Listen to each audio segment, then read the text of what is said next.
Some of the best women baseball players in the world are heading to the Suncoast for the second annual All-American Women's Baseball Classic. It's coming up next weekend, November 17th through the 20th, and we have to thank Zipay. Thank you, Zipay, for being here. She is president of American Girls Baseball, and you have done a great thing in shining the spotlight on women baseball players. Now, this is baseball, not softball, right? Absolutely, it's baseball, yes. And tell us a little about your background. Well, I played for the Rockford Peaches in 1953 and 1954. Professional baseball? Professional baseball in the All-American Girls Professional Baseball League that Philip Wrigley started in 1943. It was wonderful, and we all were very sad in 1954 when the league ended. And it's been 70 years now since they ended, and it's time for another professional baseball league. And a league of their own? I was going to say, I'm such fanboying right now that you're here because I'm a huge fan of A League of Their Own and getting to know the story of your you know, that was a true story, right? That was a true story, and I'm so thankful to Penny Marshall for making the movie A League of Their Own because nobody even knew we existed prior to that. But now we're all famous. Yes, you are. Why was it so important to you to bring women's baseball back? Well, my second sport was tennis, and I purchased a small tennis club in Englewood Tennis Club, and played tournaments until I had a physical problem and I could no longer play. At that time, I got back into the baseball with the league and the board, and I met this little girl in Venice. I don't know if I should mention her name. Sure. Olivia Lockhart, and she was complaining that, Sue, I'm aging out of Little League, and now they're telling me I have to play softball, and I don't like softball, and she was really adamant about that. And I thought to myself, you know, it's been 70 years since our league ended. We have no professional league for baseball players, for women. We have softball, and I think Major League Baseball has kind of promoted softball, and their theory was baseball is for guys and softball is for girls, and that is so off. Where did you find these baseball players to come here for this tournament? Well, I went down to the Roy Hobbs tournament in Fort Myers a few years back, and I met this Kevin Martin, his name is. He is the coach of the New England Women's Red Sox, and he has been supporting women's baseball for like 25 years.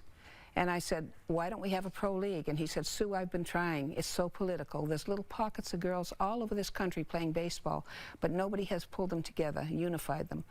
And then I thought of all the pro leagues that are going on now. We've got tennis, we've got hockey, we've got softball, you name it. And that all came from Title IX, which was created after the League of Their Own and Billie Jean King and all that.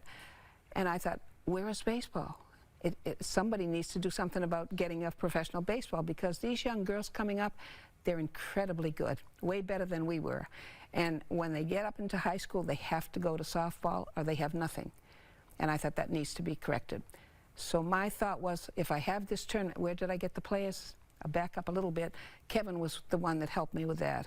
He knew all the women because he'd been in this for 25 years trying to promote it. And so we put 4 teams together last year and ran it at the Ed Smith Stadium, and it was huge success, way beyond my expectations, to tell you the truth. I hear the people in professional baseball were stunned at the talent they saw on that field. Yes, and especially my good friend, who became my good friend, Dick Drago, who played for the Boston Red Sox. I had him as one of the coaches for the Comet team. And he was so excited about coming again this year, and the first time he saw the game being played, he said, Sue, I never knew women could play baseball like this. I have to tell all my 4,000 Facebook friends. So, but unfortunately, if you haven't heard, Dick passed away just last week. Oh, no. Yes, and well, he saw his dream coming true. He thanks did, to you. and he put a little thing in his will. His daughter tells me that said, in lieu of flowers, please send a donation to AGB. And I think even the Boston Red Sox are going to make some kind of a little donation, and we'll honor him at the tournament on. That's great. I'm sure that would be his greatest desire. What will we see at the tournament? Well, I have to tell you that I just signed up Bucky Dent to throw the first pitch out on Friday. Friday at the 3 o'clock game. If you want to come and see Bucky Dent, And some of the Red Sox fans might not like that, but baseball is baseball, right? So, They can come and yell. yeah, it's like politics, you know. Just get it out. Get it. This is baseball. So when do the games start? Do the games start on Friday afternoon? We have 2 games on each day, Friday, Saturday, and Sunday. Friday will be 3 o'clock the first game and 6 o'clock the second game. And then on Saturday and Sunday, the first game will be at 10 a.m. and the second game will be at 1 p.m.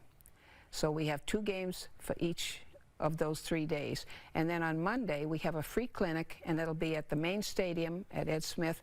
Free clinic for little girls, big girls up to age 16, and the coaching will be from some of the players, and this Kevin Martin will be there. He'll be in charge of the coaching on Monday.